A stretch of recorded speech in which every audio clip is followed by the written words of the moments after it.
Cell कोशिकाएं क्या है या स्टेम सेल टेक्नोलॉजी क्या है। सबसे पहले हम समझेंगे स्टेम सेल क्या होती है। हमने अभी तक पढ़ा स्टेम मीन्स होता है पौधे की बात करें, स्टेम मीन्स होता है तना, और तना शाखा, पत्ती, फूल, फल सभी का निर्माण करता है। मतलब तने के अंदर ऐसी कोशिकाएं होती हैं जो सबका निर्माण करती हैं। ऐसे कैसे, यदि हम बात करते हैं मनुष्य की, तो मनुष्य जब गर्भावस्था में होता है तब जाइगोट जो होता है वह एक कोशिका होती है, single cell, only on one cell. उस एक कोशिका से हाथ, पैर, नाक, कान, हृदय, फेफड़े, सब चीज़ें, बाल, त्वचा सब बनते हैं। मतलब वह एक कोशिका विभिन्न कोशिकाओं में बदलकर हृदय कोशिका में बदल गई तो वो कोशिका में विभाजन करके हृदय का निर्माण कर देगी। यदि उस कोशिका से एक कोशिका फेफड़ों की कोशिका में बदल गई तो फेफड़े की अनेक कोशिकाओं का निर्माण कर देगी। त्वचा की कोशिका में बदल गई तो त्वचा का निर्माण कर देगी। मतलब स्टेम मतलब एक मुख्य कोशिका, स्टेम मतलब एक आधारभूत कोशिका जिससे कई कोशिकाओं का निर्माण होता है और कई कोशिकाओं से कई प्रकार के अंगों का निर्माण होता है। स्टेम सेल कोशिका या स्टेम सेल क्या है, तो स्टेम सेल वह कोशिका होती है जो विभेदित मतलब रूप परिवर्तित करके विभिन्न प्रकार की कोशिकाओं का निर्माण करती है। और ये विभिन्न प्रकार की कोशिकाएं किसका निर्माण करती है, विभिन्न प्रकार के अंगों का निर्माण करती है। क्लियर है, सिंपल बात है। स्टेम सेल कोशिकाएं वे कोशिकाएं होती है जो विभेदित मतलब रूप परिवर्तित करके, डिफरेंशिएट होकर, विभेदित होकर या डिफरेंशिएट होकर विभिन्न प्रकार की कोशिकाओं का निर्माण या विभिन्न प्रकार की कोशिकाएं बनाने में सक्षम होती है, जैसे लीवर, किडनी, पेशी कोशिकाएं, त्वचा कोशिकाएं आदि। सिंपल परिभाषा हो गई कि स्टेम सेल कोशिकाएं वे कोशिकाएं होती है जो विभेदित होकर विभिन्न प्रकार की कोशिकाएं या विभिन्न प्रकार के अंगों की कोशिका बनाने में सक्षम होती है, स्टेम सेल कोशिकाएं कहलाती है। अब स्टेम सेल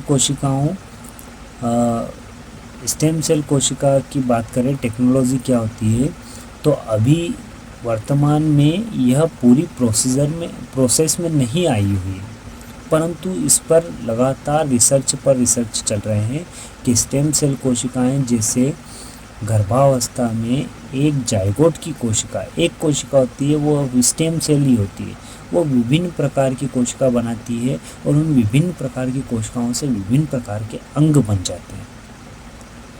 तो वही प्रोसीजर यदि स्टेम सेल किसी जीव की प्राप्त कर ली जाए तो उस जीव को भविष्य में उसकी त्वचा अगर खराब हो गई तो उसकी त्वचा बना ली जा सकती है लैब में। किडनी खराब हो गई तो उस स्टेम सेल में तो ये क्षमता होती है कि वो किसी भी कोशिका में बदल सकती है, तो स्टेम सेल किडनी की कोशिका बना देगी। फेफड़े खराब हो गए तो फेफड़े बना देगी। यकृत खराब हो गया, लीवर खराब हो गया तो लीवर बना देगी। अग्नाशय खराब हो गया तो अग्नाशय, आमाशय खराब हो गया तो आमाशय, तंत्रिका कोशिका खराब हो गई तंत्रिका बना देगी। अस्थि मज्जा, अस्थियाँ खराब हो गई तो अस्थि बना देगी। या जिसको ब्लड कैंसर होता है उसको अस्थि मज्जा बदल दी जाती है, अंदर की कोशिकाएं बदल दी जाती है। मतलब स्टेम सेल कोशिका या स्टेम सेल टेक्नोलॉजी ऐसी टेक्नोलॉजी है जिसमें स्टेम सेल कोशिकाओं को विभेदित करके विभिन्न प्रकार के अंगों की कोशिकाएं तैयार करके विभिन्न प्रकार के अंग बना लिए जाते हैं, तो वो क्या कहलाती है, स्टेम सेल टेक्नोलॉजी कहलाती है। स्टेम सेल टेक्नोलॉजी क्या है, तो ऐसी तकनीक जिसमें स्टेम सेल कोशिकाओं के उपयोग की बात करते हैं। तो स्टेम सेल कोशिकाओं के उपयोग लिखिए, प्रश्न आता है स्टेम सेल टेक्नोलॉजी क्या है, इसके उपयोग लिखिए।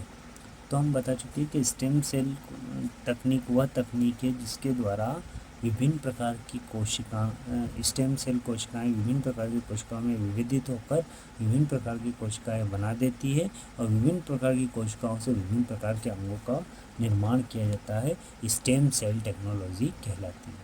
स्टेम सेल तो क्लियर हो गई कि ऐसी कोशिकाएं जो विभिन्न प्रकार की कोशिकाओं में परिवर्तित होकर नई कोशिकाओं का निर्माण कर लेती है, विभिन्न प्रकार की कोशिकाओं का निर्माण कर लेती है, क्या कहलाती है? स्टेम सेल कहलाती है। और इन कोशिकाओं से निर्मित या स्टेम सेल से निर्मित अंगों का या तकनीक को निर्मित अंगों का उपयोग हम विभिन्न प्रकार की बीमारियों में करते हैं, तो इसे क्या कहा जाता है? स्टेम सेल टेक्नोलॉजी कहा जाता है। इसके उपयोग, सबसे पहला तो उपयोग है औषधि निर्माण में। स्टेम सेल तकनीक का उपयोग औषधि निर्माण में किया जा सकता है। मधुमेह उपचार में हो सकता है किसी को शक्कर की बीमारी है और उसका जो पेंक्रियाज होता है, पेंक्रियाज अपन 10वीं में बना चुके हैं, पेंक्रियाज जो होता है उसकी बीटा कोशिकाएं क्या बनाती है? इंसुलिन बनाती है। तो स्टेम सेल टेक्नोलॉजी द्वारा क्या है, यदि उसका पेंक्रियाज ही खराब हो गया या बीटा सेल खराब हो गई, तो इस स्टेम सेल टेक्नोलॉजी द्वारा लेबोरेटरी में बीटा सेल तैयार की जाती है और वो बीटा सेल उसके पेंक्रियाज में या अग्नाशय में ट्रांसफ़र कर दी जाती है। अब ये बीटा सेल नॉर्मल हो गई और ये क्या बनाएगी? इंसुलिन बनाएगी और इस प्रकार से इस व्यक्ति की बीमारी ठीक हो जाएगी। मधुमेह मतलब शक्कर की बीमारी ठीक हो जाएगी। फिर नष्ट हुए टिश्यू जैसे बाल, आँख का रेटिना, है ना, बाल, आँख का रेटिना, आंत आदि का निर्माण भी इसके द्वारा कर लिया जाता है। जो अंधा है उसका रेटिना चला गया है, तो वो रेटिने का निर्माण भी स्टेम सेल के द्वारा तैयार कर लिया जाता है, परंतु इसमें शर्त यह होती है कि स्टेम सेल उसी व्यक्ति की होना चाहिए। या तो वो गर्भावस्था में हो तब स्टेम सेल कलेक्ट कर ली जाती है, या फिर बड़ा होकर भी उसकी स्टेम सेल कलेक्ट कर ली जाती है, परंतु इतनी अच्छी टेक्नोलॉजी अभी तक नहीं आ पाई है कि उससे स्टेम सेल निकाली जा सके।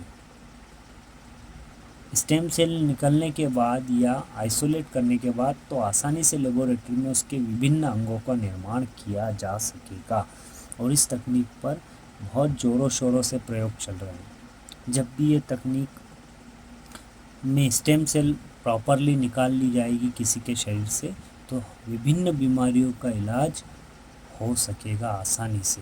फिर लीवर, किडनी, अग्नाशय, आमाशय मिलना बहुत आसान हो जाएंगे कि भाई किसको क्या चाहिए, वो अंग आसानी से लेबोरेटरी में साल 6 महीने में तैयार कर लिया जाएगा और उसके शरीर में उसको ट्रांसप्लांट कर दिया जाता है। फिर बात करते हैं अस्थि मज्जा का प्रतिस्थापन। अस्थि मज्जा क्या होती, क्या है अस्थि मज्जा? तो मैं आपको बता दूं, अस्थि मज्जा मतलब हम जानते हैं अस्थि मतलब होती हड्डी और मज्जा मतलब होता उसके अंदर पाए जाने वाला खाली स्थान। अस्थि मज्जा हड्डी के अंदर पाए जाने वाला खाली स्थान जहाँ पर रक्त का निर्माण होता है। अब अस्थि मज्जा यदि खराब हो गई है, अस्थि मज्जा ये अपन ने देखा था, ये इस तरह से अस्थि होती है, हड्डी होती है और हड्डी के अंदर ये जो खाली स्थान होता है अंदर खोखली होती है। सारी हड्डियाँ क्या होती है? अंदर से खोखली होती है, अंदर से खोखली होती है और यहाँ पर जो ये जो खोखला स्थान होता है अस्थियों के अंदर, ये खाली स्थान होता है, यह खाली स्थान क्या कहलाता है? अस्थि मज्जा कहलाता है। ये तो पूरी हड्डी हो गई और हड्डी के अंदर जो खाली स्थान होता है वो अस्थि मज्जा होता है और यहाँ पर विभिन्न प्रकार की कोशिकाएं पाई जाती है जिन्हें स्टेम सेल ही कहा जाता है, जो 2 प्रकार की रक्त कोशिकाएं बनाती है, लाल रक्त कणिकाएं और सफ़ेद रक्त कणिकाएं। ये जो डॉटेड लाइन बनाई ये क्या होती है? अस्थि मज्जा। तो यदि किसी की ये अस्थि मज्जा खराब हो गई है जिसके कारण उसमें ब्लड कैंसर हो गया, तो ये स्टेम सेल द्वारा ये बना लिया जाता है और यहाँ इसको रिप्लेस कर दिया जाता है। इसकी जगह क्या? नॉर्मल अस्थि मज्जा में नॉर्मल कोशिकाएं ट्रांसप्लांट कर दी जाती है और वो नॉर्मल जीवन जी सकता है। उसकी अस्थि मज्जा नॉर्मल रक्त का निर्माण करने लग जाती है। ठीक है, इस तरह से। और मस्तिष्क, यदि किसी के मस्तिष्क के टिश्यू खराब हो गए हैं, वह सोचने समझने की क्षमता नष्ट हो गई है, तो स्टेम सेल द्वारा मस्तिष्क की कोशिकाओं का भी निर्माण कर लिया जाता है। मतलब स्टेम सेल टेक्नोलॉजी पूरी की पूरी एक बार और रिपीट कर देता हूँ, मैं आपको बता देता हूँ कि stem cell technology, stem cell कोशिकाएँ वे विभेदित होकर, स्टेम सेल कोशिकाएँ, स्टेम सेल वे कोशिकाएँ होती है जो विभेदित होकर, जो परिवर्तित होकर विभिन्न प्रकार की कोशिकाओं को बनाने में सक्षम होती हैं और इसका उपयोग विभिन्न प्रकार की अंगों का निर्माण करने में किया जाता है। तो ऐसी तकनीक क्या कहलाती है? स्टेम सेल टेक्नोलॉजी कहलाती है। मतलब ये स्टेम सेल तो क्या करती है? विभिन्न प्रकार की कोशिकाएं बनाती और उनसे अंग बना लिए जाते हैं और बनाकर अंगों को ट्रांसप्लांट करना, रोगों को दूर करना, ये तकनीक पूरी क्या कहलाती है? स्टेम सेल टेक्नोलॉजी कहलाती है। हमने फ्लो चार्ट बनाया है, इस चार्ट को आपको बनाना ही है। बीच में स्टेम सेल लिखेंगे, आसपास विभेदीकरण मतलब रूप में परिवर्तन करना। तो ये स्टेम सेल किस रूप में? फेफड़े की कोशिका बना सकती है, यकृत की कोशिका बना सकती है, अग्नाशय की कोशिका बना सकती है। जितने शरीर में अंग हैं उनकी सबकी कोशिका बनाने में ये स्टेम सेल सक्षम होती है। अग्नाशय की बना सकती है, तंत्रिका की बना सकती है, अस्थिमज्जा की बना सकती है, श्वसन की बना सकती है और त्वचा की बना सकती है। यदि किसी की त्वचा जल गई है तो अभी त्वचा जलने का उपाय क्या किया जाता है? प्लास्टिक सर्जरी की जाती है। प्लास्टिक सर्जरी मतलब हाथ पैर की चमड़ी निकालकर मुंह वगैरह पे लगाई जाती है, वो प्लास्टिक सर्जरी होती है। परंतु वहाँ के हाथ पैर की जगह भी खराब होती है उससे त्वचा निकालने पर। परंतु यहाँ पर ऐसी तकनीक है कि लैब में ही त्वचा का निर्माण कर लिया जाएगा स्टेम सेल द्वारा और जहाँ पर उसकी त्वचा खराब हुई उस स्थान पर उस त्वचा को रोपित कर दिया जाता है। यही तकनीक क्या कहलाती है? Stem cell. हमें समझने के लिए था ये, पर हमारी परिभाषा क्या हो जाएगी? स्टेम सेल टेक्नोलॉजी वह तकनीक है जिसमें स्टेम सेल विभेदित होकर विभिन्न प्रकार की कोशिकाओं का निर्माण करती है, जिससे विभिन्न प्रकार के अंगों का निर्माण होता है। इन अंगों का उपयोग विभिन्न प्रकार के रोगों को दूर करने में किया जाता है। इसी तकनीक को स्टेम सेल टेक्नोलॉजी कहा जाता है।